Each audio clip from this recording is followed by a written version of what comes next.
Good morning, everybody. We are very excited that you have decided to join us this morning, afternoon for some of you on the East Coast. Today, we're joined by Al-Husein, Zaharo, and Kelsi as our guest speakers. And we're going to be in a conversation with Al-Husein, who is our co-founder at TAC Advisors, about Zaharo's and Kelsi's path to becoming chief of staffs. So I'll turn it over to Al real quick. Welcome everyone, and welcome to another TAC Advisors awesome webinar. Today's topic, chief of staff, how to become one, what is it, and why is it the hottest business title in America today? So it's my absolute pleasure to introduce Zaharo, who's the chief of staff at Spruce. We're just using first names here today. She serves the founder and CEO at Spruce, which is the leading provider of home services to apartment residents. Residents living in Spruce-powered buildings can book more than 40 different chores, ranging from full housekeeping to washing or dishes or watering the plants. They've launched in April 2016, and they're currently servicing over 450,000 units in 15 cities. Prior to Spruce, Zaharo was a principal at New Age Ventures, a boutique venture capital studio, and that focused on early stage companies. She's got an MBA, and she's kind of awesome. Next up, of course, is Kelsi. Kelsi, chief of staff at Living Security, which is an Austin-based cybersecurity startup that's raised over $20 million in funding and serves over 100 enterprise customers. Previously, she was an investor at Silverton Partners, which is the leading early-stage venture capital firm based in Austin, investing in technology. She's an active startup advisor. She founded the Austin Women in Venture Capital Group. And prior to joining Silverton, Kelsi was a venture associate at Capital Factory. She worked at Crunchbase, and she's worked on the Crunchbase newsletter and worked on daily trends and startup trends while at Crunchbase. So without further ado, we're just going to jump right in because they are the experts, and that's whom you're here to listen to. So if you've got any questions, feel free to type them in the chat. And before you begin, Rachel, back to you. Yeah, so just a couple of housekeeping items, a reminder that, you guys can see us hopefully, but we cannot see you or hear you. So please feel free to use the question feature as well as the chat feature to let us know you're there. And also throughout the webinar, feel free to submit any questions and I'll be monitoring it, and we'll try to squeeze in as many questions as possible so that they can answer anything that you guys are wondering about in the audience. And if any questions we're unable to get to, we can always have Zaharo and Kelsi answer those questions in email later as well. So don't fret. And I think, Al-Husein, you have a poll for us before we jump into the conversation. Let's jump right into the poll to figure out who's with us this morning. Morning on the West Coast, afternoon Central Time. So first up, what role do you participants identify as? Chief of staff, executive assistant, HR and talent, executive, or other?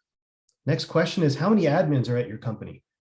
And third, how many employees? Just give us a sense of who we're talking to, and are we talking to early stage companies or mid stage companies or late stage companies? And finally, what industry do you work in? Feel free to answer all those questions, and we'll give you a few seconds to do so. Answers are rushing in. We'll give it another moment here.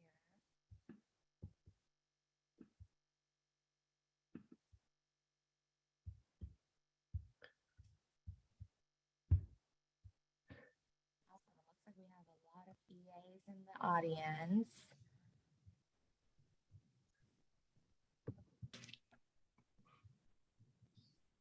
Rachel, tell us what the answers are. What do the polls reveal? Here we go. Here we go. So it looks like majority of you in the audience are executive assistants.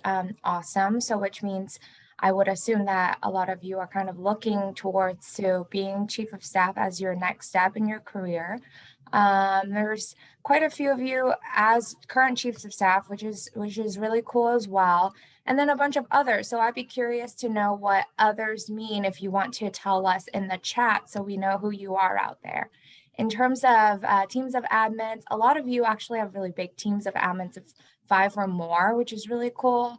Let's see, company size. A lot of you are in the larger size companies of 120 to 300. And then let's see, lots of tech industry folks, as well as service and consulting and finance and fintech. Wow.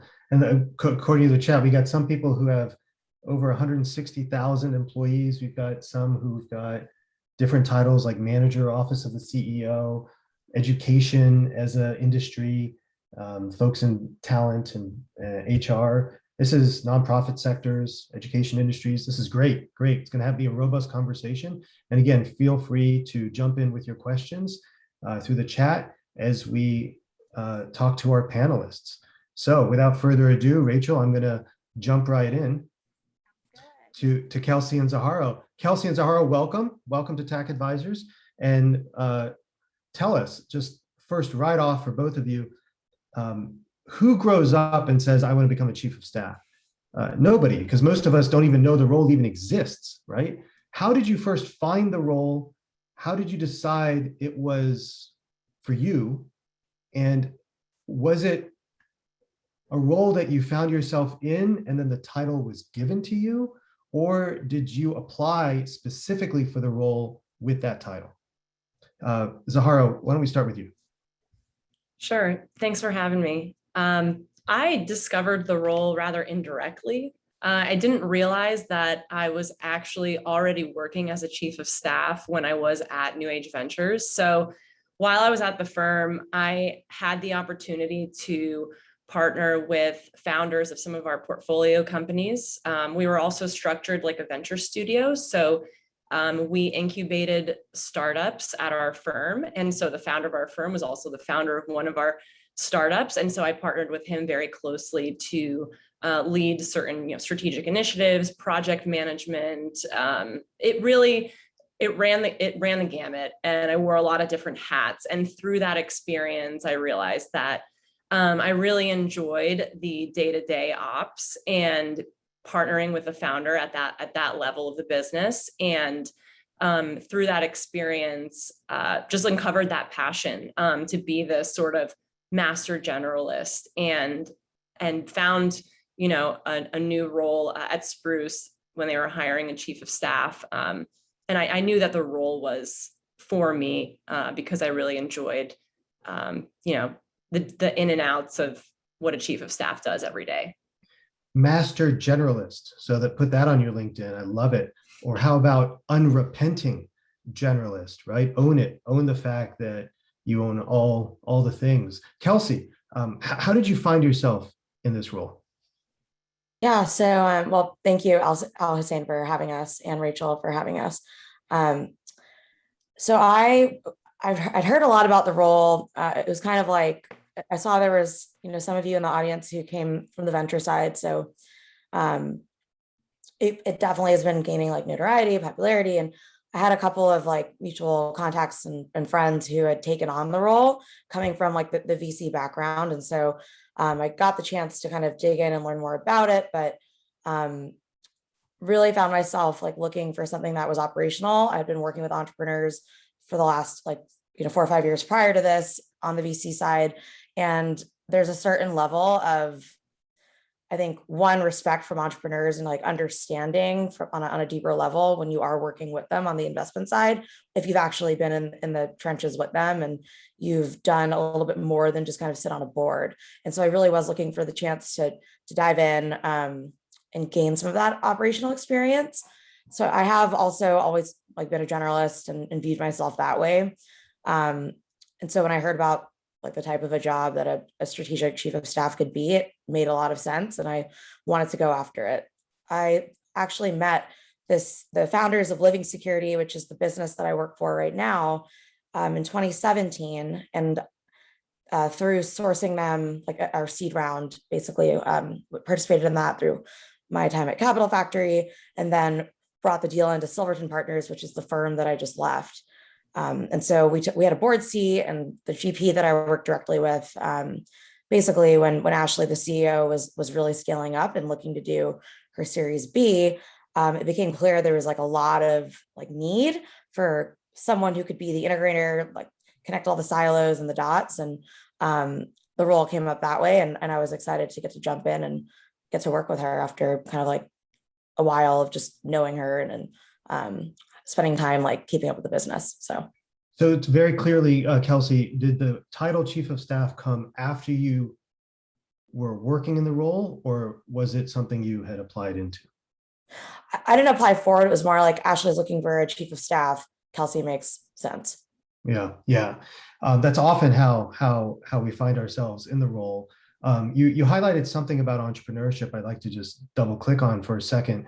Now, Kelsi, would you consider yourself an entrepreneur? Does a chief of staff need to be an entrepreneur in that you have to, in some ways, shadow great executives? Does that mean you yourself have to be an entrepreneur in order to fit well in a chief of staff role? Yeah, this is a great question. And I have the utmost respect for entrepreneurs. And so I will not sit here and call myself one, but I do think that the chief of staff role is, you have to be super entrepreneurial, right? You have to think outside the lines, and you have to see things from like a vantage point that most individual contributors like aren't able to see just due to the nature of their roles. So that's my take on that. I think, I'd love to hear what Zaharo has to say on that as well. Zahara? Yeah, I would echo Kelsi. I wouldn't consider myself an entrepreneur in this role. If I had to give it a similar name or title, I would call it an intrapreneur to some degree, because you're in that role where you do have certain insight into the company, into teams that others don't, just because of the cross-functional and highly collaborative position that you're in. So you have the opportunity to identify systems and processes that maybe don't exist or that do exist and could be improved. And you are tasked with not just identifying that, but also coming up with a solution and being able to execute from 0 to 100, more or less. So that's why I would say it's an intrapreneurship type role. I love that.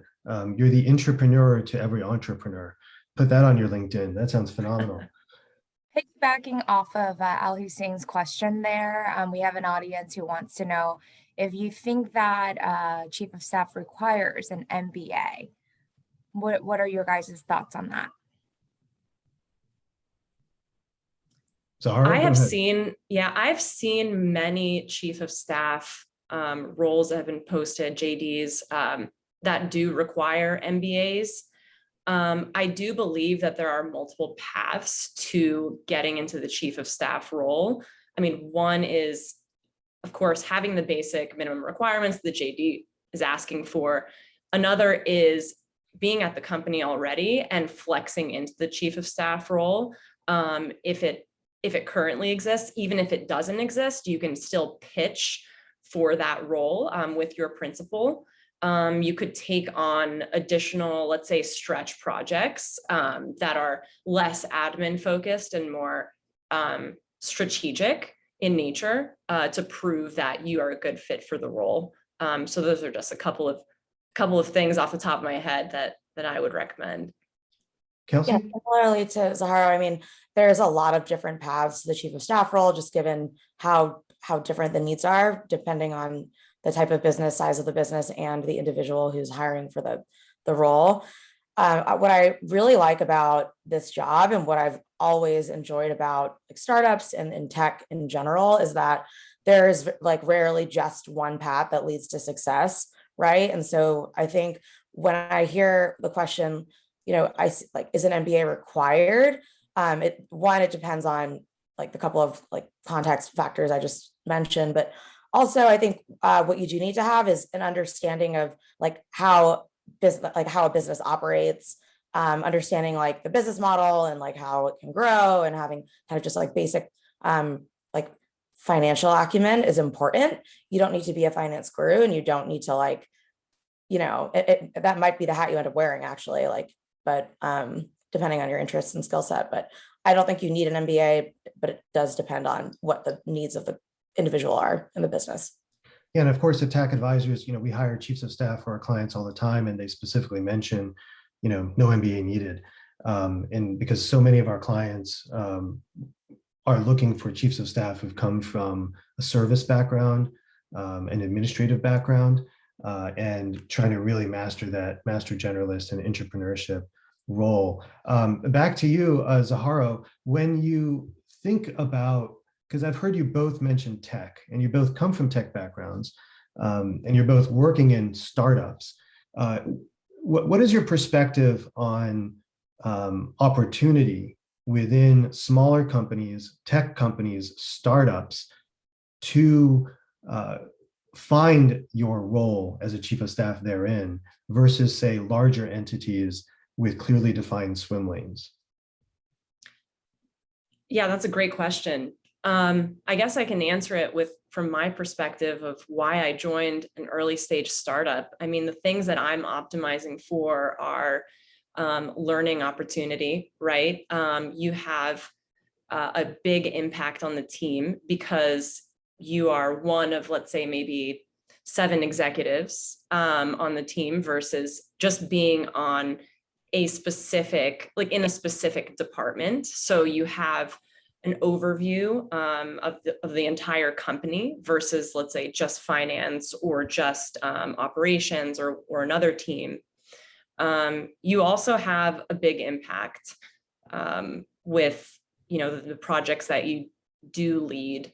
And you can really, you optimize also for your upside, right? The earlier you join a company, the higher, hopefully, your stock option grant is there. And as you grow with the company, you just keep adding to that, versus coming in a really late stage company where, post IPO or public, the upside for you may not be as extreme, let's say, as when you start at an earlier stage company. Obviously, higher risk. With higher risk comes higher reward, but that's up to everyone to decide, obviously. But those are some of the reasons why I wanted to join an early stage company, really optimizing for learning and also, a big upside, big win, and impacting the team. So a couple of things there before we go to you, Kelsi, that I just want to underscore. One is growth mindset is really what I'm hearing, Zaharo. It's like, every 6 months, your role shifts and you're doing something more different than you were doing the previous 6 months. Sure, there's always a foundational layer, but there's always growth. Is that what I'm hearing? Growth mindset. And then the second is you talk about equity and options, which is ownership stakes in actually startup companies, in tech companies. Now, we know historically and as a trend, tech companies compensate their employees better, higher, faster, specifically the administrative employees and the chiefs of staff and those who carry administrative titles. As you know, TAC Advisors, we work primarily with tech, but also non-tech, and we work to ensure that our administrative business partners that we place, or executive business partners or chief of staff, all receive equity, because that's actually a signal that you have a seat at the table. Kelsi, how about yourself? Why tech? And is it for the same reasons, growth mindset and learning and maximizing your 20s and your 30s in terms of your stock option pool?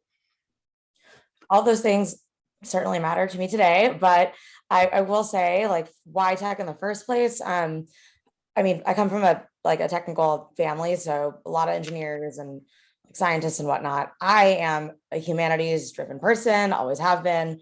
I have a deep appreciation for it. Did my minor in CS, and I think that something that has always attracted me to tech is similarly to why I joined. I liked venture too. It's kind of tech companies are one of the biggest kind of vehicles and ways to generate impact on the world. And so when you join a mission driven startup that has investors and has goals it has to reach, and the pace and the scale at which you can deliver value is really outsized. And so similarly, if you're, and I know everyone here is probably at different points in their careers, but from where I was at and like how I was looking to grow and scale as a person, coming in and getting to do the chief of staff role and partnering with an executive was a very like exciting way to get to also, you know, support someone, give them leverage as they clearly are like the right person to generate that impact for whatever vehicle that is, whether it's like Spruce's mission, Living Security's mission. So I think that's what attracts me to it. You know, something that you highlighted that I want to just double click on again is working so closely with an executive, right? So many of our participants in today's call are administrative professionals. And what they have in their wheelhouse is two things. They've got trust of the executive, and they also have executive voice. They've mastered kind of what would the executive think about X problem, Y problem, which is why they are so crucial to the executive function. What advice would you give these folks on how to grow both trust and executive voice into something bigger, like a chief of staff title or more responsibility? I'm sure you've seen people like this in your career who, and perhaps you were there once as well. You've got two of those ingredients. How do you get it all? Zahara? Yeah, I mean, so building trust is one of those things that can't be rushed. So anyone who's in an EA role or chief of staff role, if they're new in the role, that is something that is just developed over time. It helps when your principal does give you enough rope, basically, lets you run with projects with minimal oversight, and the trust grows as you achieve certain outcomes or outputs on time. You're delivering on the objective, well, and you come to the table with again solutions, not just problems. And I think that helps grow the trust faster over time. And the second part of your question, just remind me again, Al. It's executive voice. So you've got trust and you've got executive voice, and so often you are the ambassador, the liaison to the executive because they can't be everywhere, right? And you're saving them time by showing up in those spaces. How do you then take that to the next level?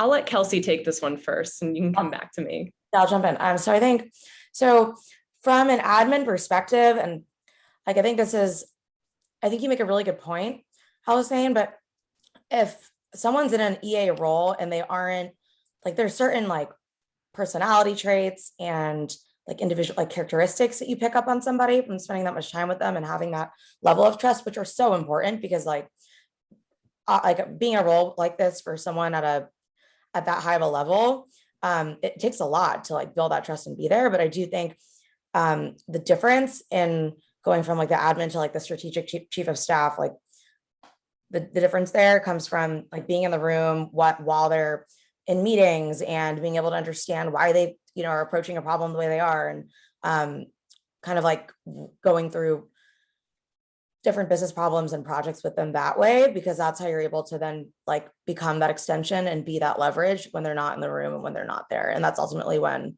I think the most like value comes out of it. I don't know if that answered the question or not, but. No, it's good. Zahara, did you have anything else to add? Yeah, I'd love to add maybe a short story.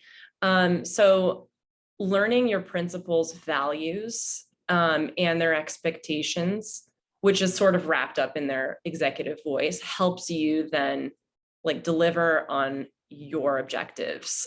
So I recently introduced a OKR management software to the executive and senior leadership team. And through that process, I had to be like crystal clear on what my objective was with introducing this, right? With how we were reporting things, the format, the type of context that every leader needed to basically make this implementation successful and our monthly OKR review successful. And so knowing, like being clear on what I knew he wanted to see in those meetings, helped me have the confidence, let's say, to, communicate what our goals were with this tool. So that's an example that I would give, to kind of relay your principal's executive voice to become your own. Yeah. And so you're actually driving business forward by taking on a strategic initiative as well at the same time that the executive team has bought into. Now, somebody's asking us in the Q&A here, what if your executive prevents you from having that seat at the table, from not perceiving you in the same way that you perceive yourself, perhaps, as somebody who wants to be an executive business partner, shows up that way, but is still prevented from having a seat at the table?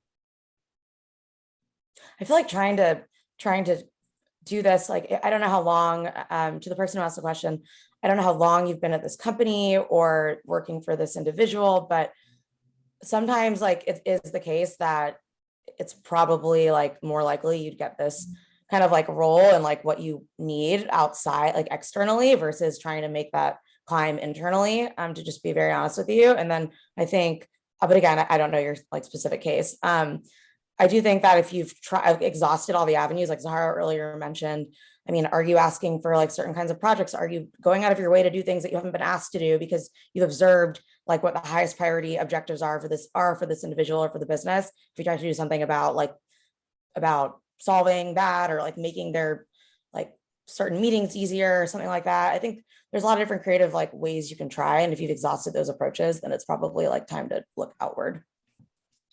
Yeah. So there are two things. Oh, go ahead, Al. Sorry, there's a little lag. Please. There are two things that I would add to that. So just general blanket statement here. Don't know how valuable this is, but you are your biggest advocate. No one else is going to advocate for you to move from an EA role to something more strategic, which is clearly like a bump in title, a bump in compensation. So run through walls to get what you want. That would be my advice there.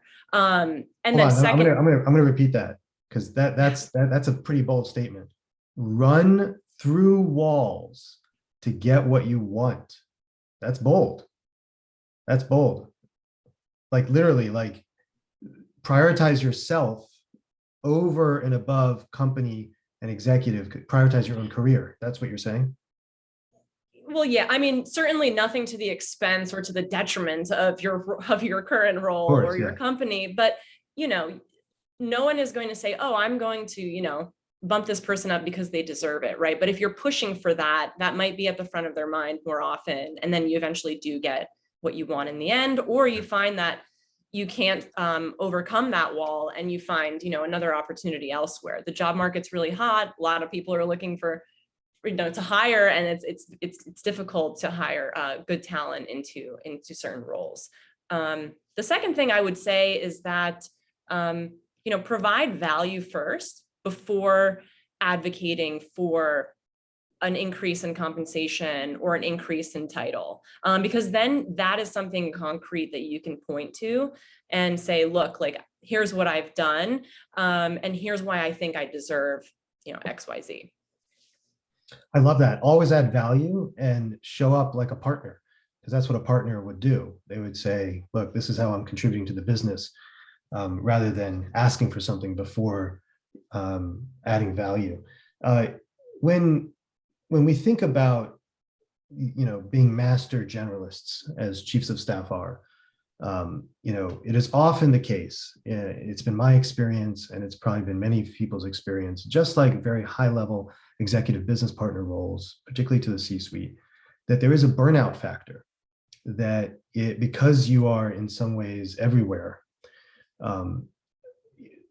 Do you see this as a role in which, you would transition after a few years into owning like a line, like being a line manager of a vertical? Or what is the next step after the chief of staff role? Is it something that you could live in for 5+ years, or is it a shorter stint? Kelsi? I mean, I think there's a lot of factors there. I've been in today is literally my 1 year anniversary in this job. Like I got like the Carta email about my options, like start like vesting, and I was super excited. But Congratulations. thank you. Thank you. It felt cool. Also we send $50 Amazon gift cards out, which is exciting. Anyway, I think that it depends on like who you are and what your objectives are. And so partially for me, like I had a hypothesis about how I thought about this role and like what I wanted to do, what I want to do with my career. And so for me, I initially came into it and I was very, very much like thinking, I'm going to go back into venture capital after like 3 to 5 years of operating this business. I want to see an exit. I want to see a liquidity event. I want to have real operational, like, experience and expertise under my belt. And it takes time to do that. That said, like after being put in the seat and getting to interface with all the different, functions of the company, my interests are like growing and changing because I'm exposed to like business problems and like projects and opportunities that I had no idea existed before I got here. So I think that's a really fun element of this. As to like if someone stays for 5 years versus 2, that's entirely up to the individual, I think. And then also how good of a fit it is between you and the person you're working with and what the business needs. Anything to add there, Zahara? Yeah, I would say that there are basically 3 paths for the chief of staff. One is, yes, staying in the current role, supporting your existing principal or another principal on the team. The second is after, your 18 to 24 month assignment, which is usually how this role is scoped out, you leave and start your own company. So you move from intrapreneur to true entrepreneur. And the third option is actually staying and potentially building out a chief of staff org within the company, because I've seen, JDs for chief of staff to the CMO, to the chief product officer. And so that to me indicates that there could be a chief of staff department or function where, the chief of staff to the founder or CEO is the one that's sort of leading that department of all the other chiefs of staff. Maybe not as obvious right now, but I think as the popularity of the role accelerates, and as people learn that this person in the chief of staff role actually helps, 10x the impact of their principal, that it will head in this direction. Currently, do either of you manage anybody within your current chief of staff role? I actually wanted to add another, perspective to Zara's answer. Something that's like interesting about this job is that you are constantly like, the CEO is like trying to build out some like part of the business that didn't exist before because the company didn't need it when it was 30 employees, 40 employees, 50, 60, 70, et cetera, right? So like, for example, we finally just formalized our CS function, and we like had to like disentangle different like customer teams. success. Yeah, client success, customer success, different teams and things from like the revenue team, from like our onboarding and support team, and like hire someone over it. It was a really interesting like process. So like something else that you'll do sometimes without the title is like stand up a new line of the business, and then you are either hiring or you're supporting like that process for hiring itself. So if a lot of people here from like coming from the EA side of things, like I think, or the admin side of things, like you probably already have a lot of insight into that. So I think that's interesting. And then the question about managing other people. So I don't currently manage someone, and I've had the opportunity to hire an admin. I manage my CEO's calendar, and that's like the administrative part of my role. I actually like think it enables me to be quite strategic because I'm optimizing their time and then like the time for anyway. So I think it's interesting because part of me like doesn't want to give it up because I see it as such an advantage, right? And I'm like, I have to like managing someone. I have to like, there's a lot of work involved. You have to manage them. Yeah, and they have to like learn like all the nuances of like what the executive wants. So I'm like, I don't know how big of a Band-Aid that's going to be to rip, I guess is what I'm trying to say. But like I can tell you for a fact, like it's not gonna, like this is something I'd have to hire for in the next, probably in like a year. And me and my like principal are aligned on that. So Well, I think there's a lot of people on this call that would love to apply for that role, because they All right, probably see it as let's talk. an opportunity to grow under your leadership, and perhaps as a junior chief of staff, executive business partner. How Yeah. about yourself, Zaharo? Do you manage anybody currently, and have you had the opportunity to? Not currently, no. But we are looking to make some hires in human resources. And so there would be, prior to us actually hiring a VP of people, or chief people officer would come a bit later. That person, it's been discussed that there might be a dotted line to me, ultimately reporting into our founder, but, me working closely with that new person.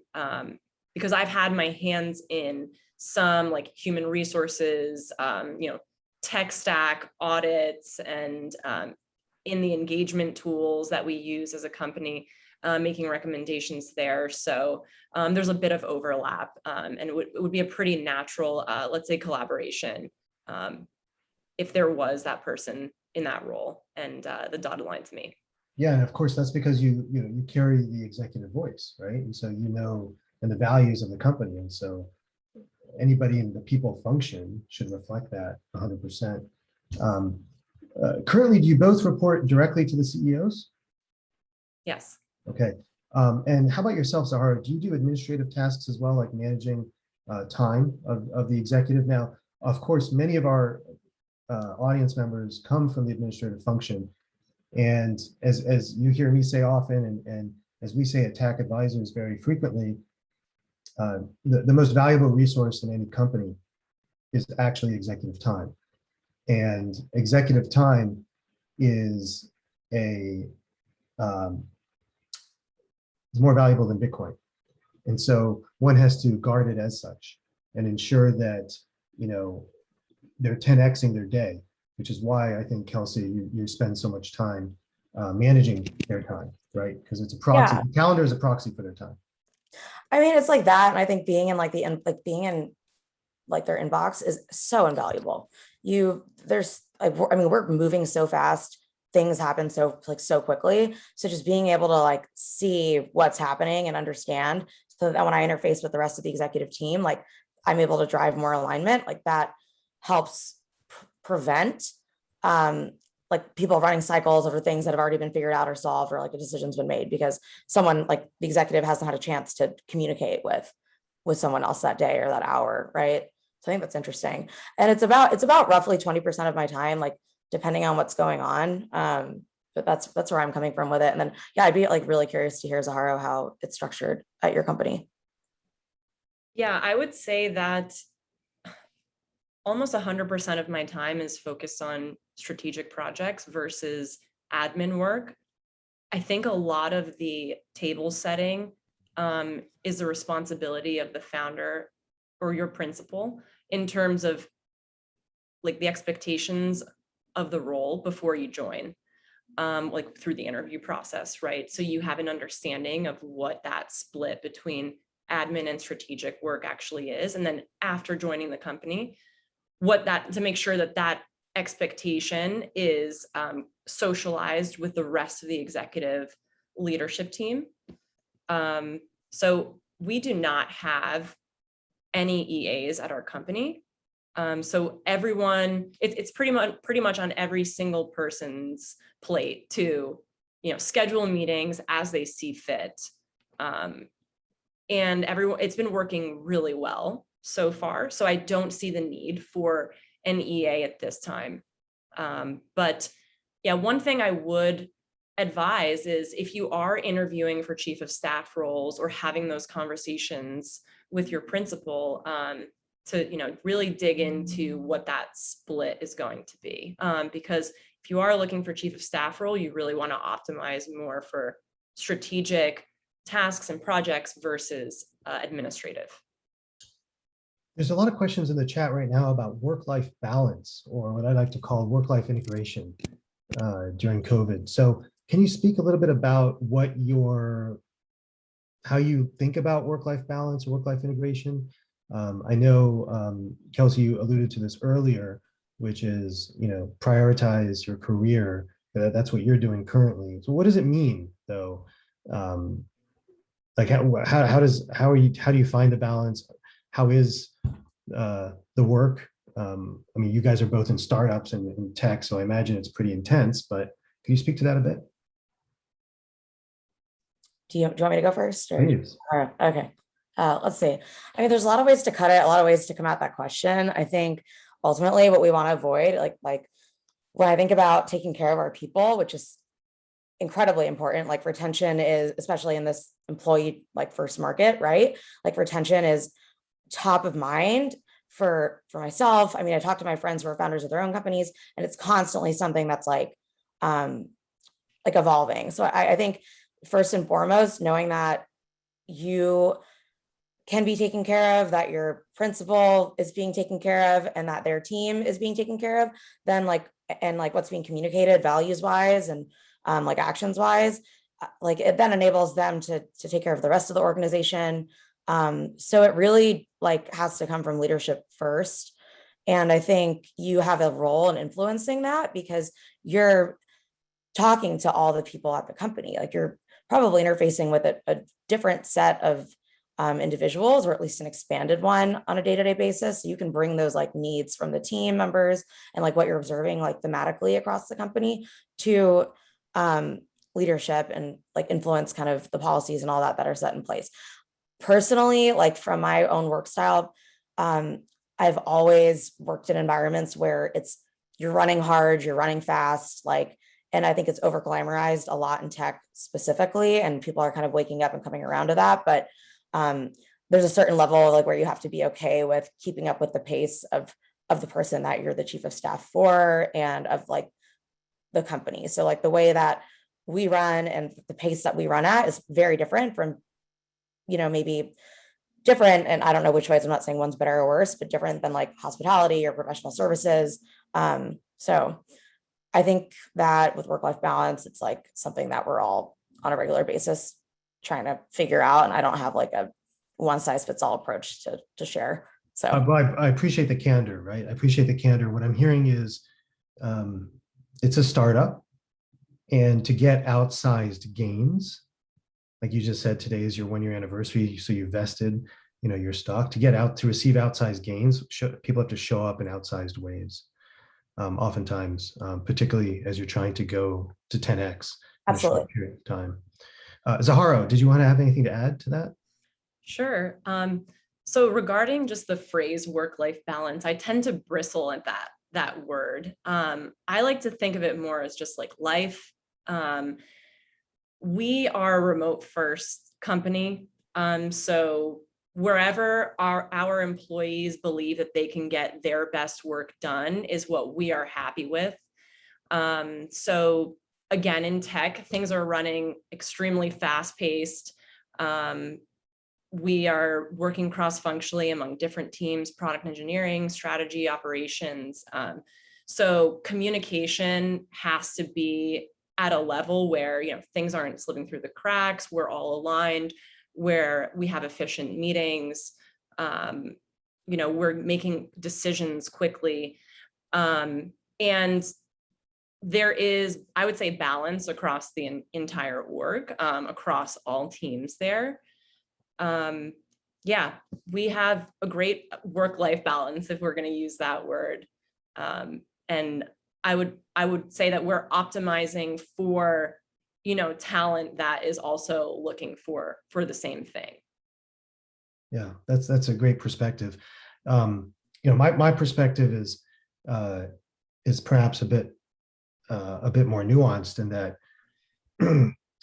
to carry the title chief of staff, it comes with it a lot of responsibility and a lot of expectation from everybody else. There's chief, and then there's of staff.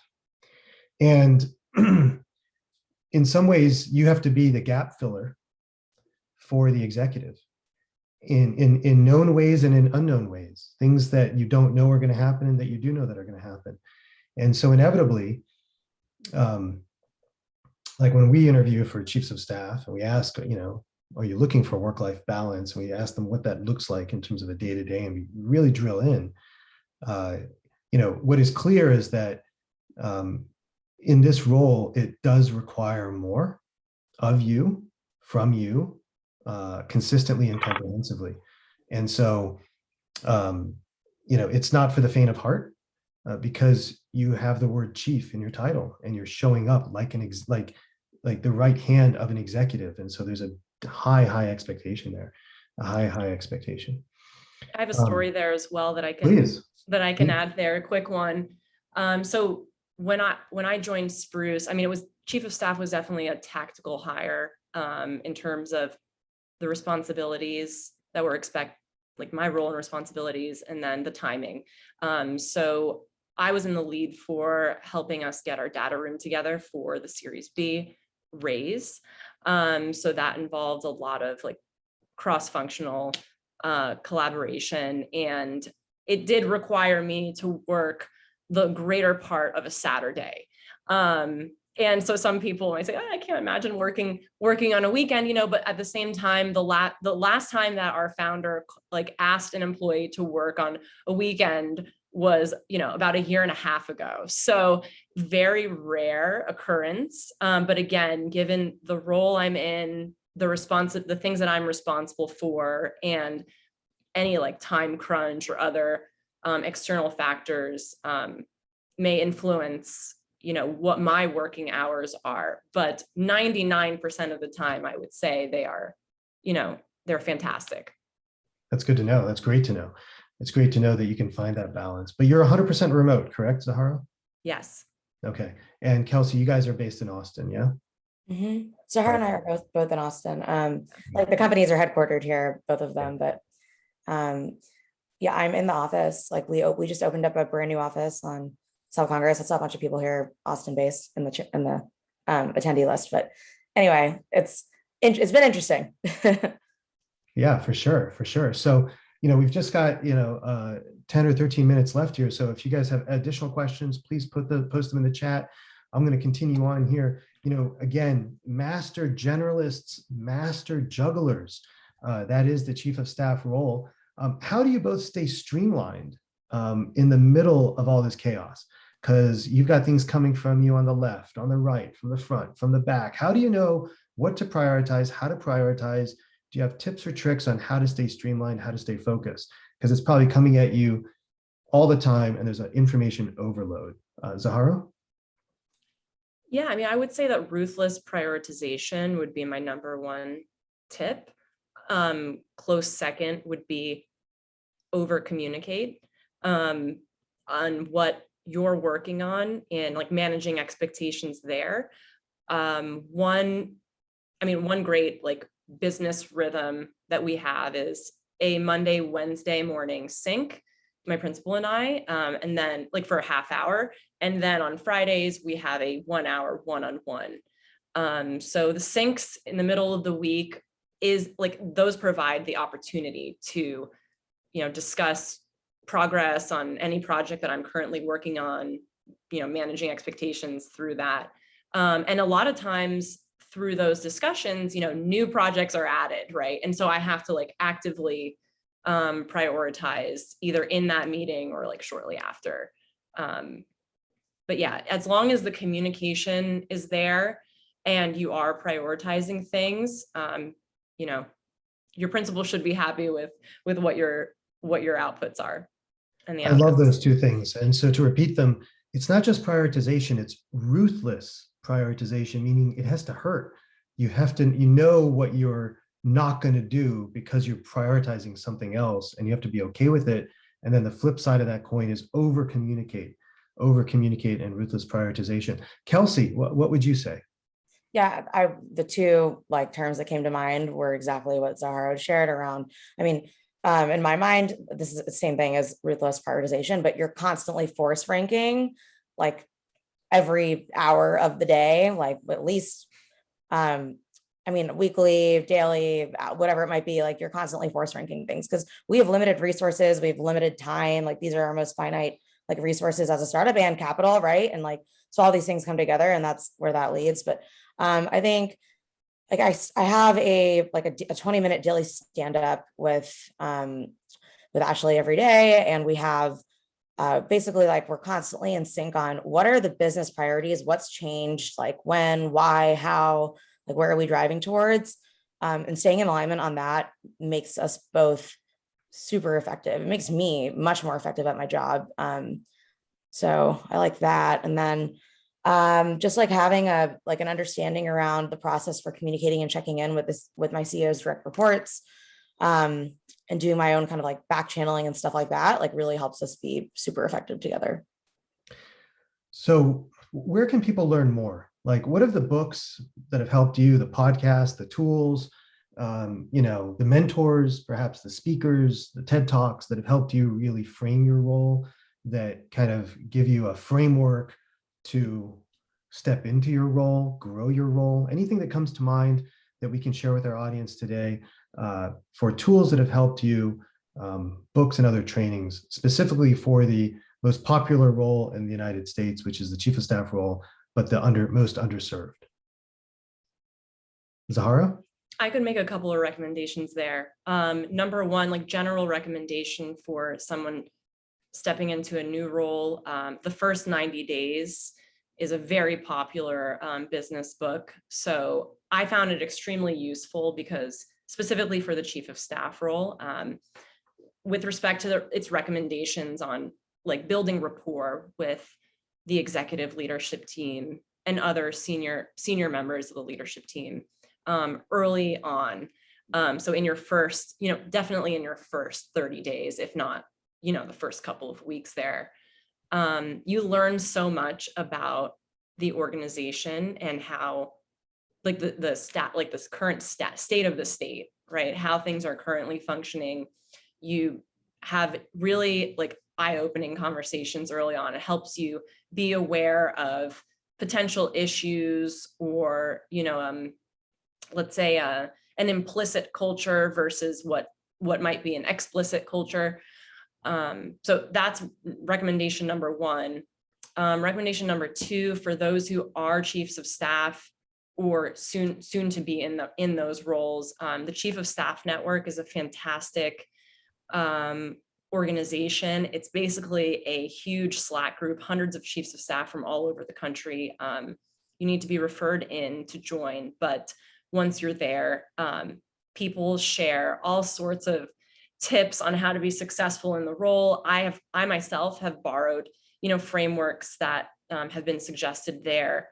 It's just been a great resource, a great networking tool. The chief of staff role is a bit of like a lone wolf role because typically no one's reporting to you, and you need to lead without authority, lead with a lot of influence and collaborative effort there. So that having that resource and network to be in touch with has been really helpful so far. And then third recommendation I would make, and final one, just a book that I love is Extreme Ownership by Jocko Willink. Without giving too much away, he was a Navy SEAL and he has a consulting practice now, but basically he ties lessons learned, in the field as a Navy SEAL to like business problems, and how by taking extreme ownership of whatever you're working on, it can help you and your team like succeed. So yeah, those would be my recommendations. I love that. I love that. We're typing those out in the chat now. Just want to highlight Chief of Staff Network. The team at TAC Advisors has been founding partners at Chief of Staff Network, and we partner very deeply with them. So if you are a chief of staff and you're looking for a way into that network, feel free to ping myself or Zaharo, and we can refer you in. chiefofstaff.network. And just last week, I think we had a session, a Chief of Staff Summit with them. Kelsi, tips and tricks, books that have helped you, accelerate your career as a Chief of Staff. Yes, so we're trying to focus on like things that have helped accelerate versus learn about, or both. Just give it all to us. Okay. Well, one thing I wanted to say was, like, when I even went out to learn more about this role, and like you're just trying to get your hands on as much information as you can when you're going through like the interview process and the negotiation process and all this, right? And it's interesting because like there's not nearly as much on it as, that's changing. And that's why I'm like excited that you guys do these webinars. I think that's like, the trove that you're building up is going to be super helpful for people. Everyone should know about these. I wish I had. And so in terms of what has helped me, like just from a like an operational day-to-day perspective, I really enjoy first rounds. They have what they call the first round review. It's like their blog and content marketing piece. And for those of you who aren't familiar, it's like a very successful seed stage, like venture firm.